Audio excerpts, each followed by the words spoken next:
Yamaha's out with a new bike, the MT-15. Is it worth the price tag? Let's get started in our motor vehicle review.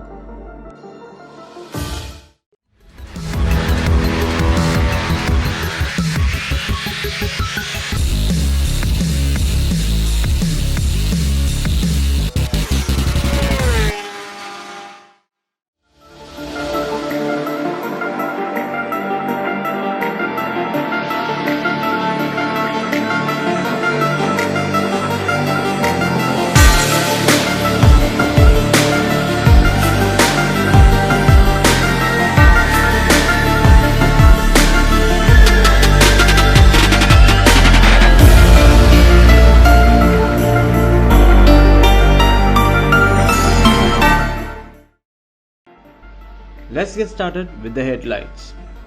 MT's headlights are designed in a way that it stands out. With its mean looks and weight reduction used on the face, it gives it a mean street fighter appeal. The upper half of the headlight gets the DRLs and the bottom gets the LED projector lamps. The amount of light emitted from the headlamps would be enough for daily city riding conditions. The instrument cluster gets a negative LCD panel with sharp fonts and nice Yamaha badging.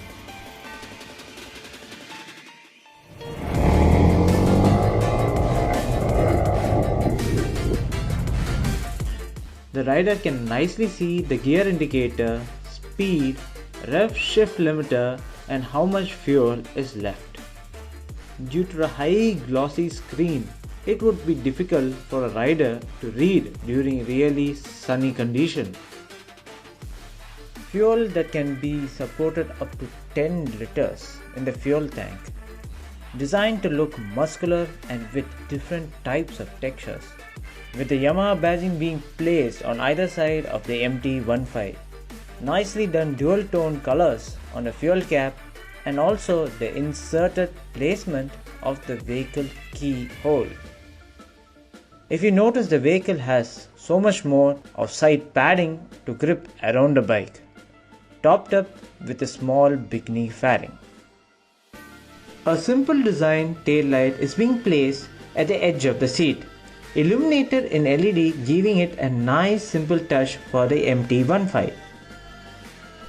The rider's seat is padded in all directions, with a thigh support and a front knee to hug around the padded tank. The seats are stiff as it is focused towards shorter commutes.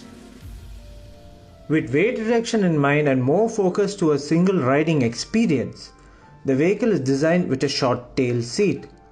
This short tail seat forces the pillion rider to sit closer to the rider and keeps the CG intact to enable better handling in daily city commutes. The rider is placed in an upright seating manner with aggressively placed upright handlebars. The vehicle is confidence inspiring and gives great feedback when seated on. Yamaha has made sure that the vehicle is focused towards mostly handling in daily commutes and have concentrated towards a single riding experience.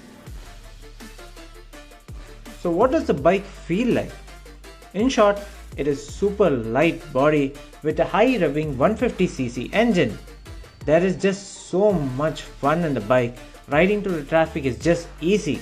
The bike gets a 155cc engine, same of that of the R15, with 19.3 PS at 10,000 rpm and a maximum torque of 14.7 Nm with liquid cooling and also a 6-speed gearbox. Don't forget, it also gets a slipper clutch. With a single piece handlebars and a bit different approach for the indicators and a horn switch, that gives somewhat a different experience.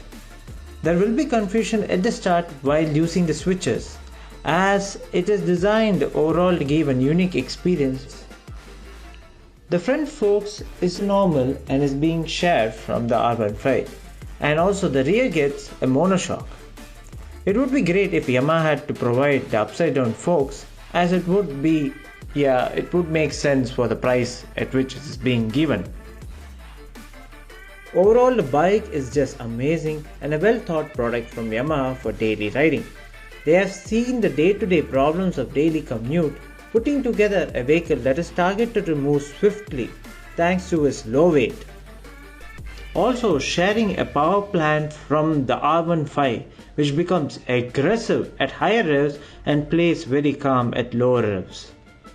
This also put together in the segment at which it is competing gives a very good fuel economy. Some of the other mentions are the nicely knurled leg rest that gives good grip and hard feedback. The pillion handle, which looks interesting on how Yamaha placed these handles, but it looks like they ran out of time and had to do a quick job to fix those handles.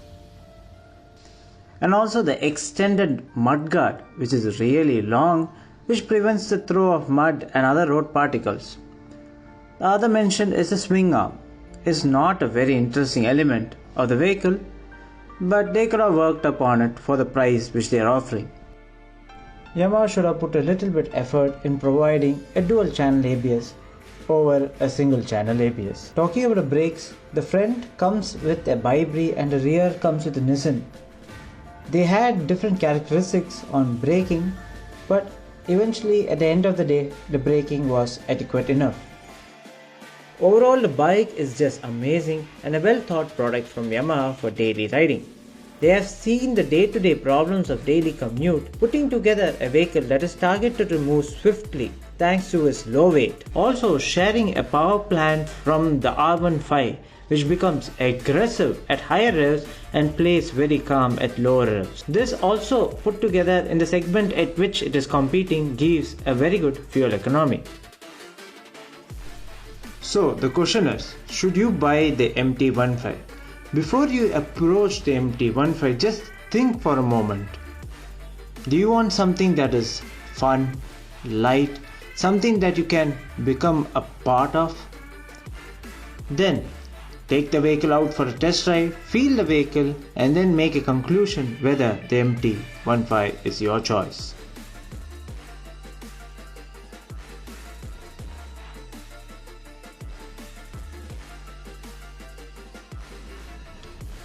Also, we would like to thank Paris Yamaha for sponsoring this bike for this shoot.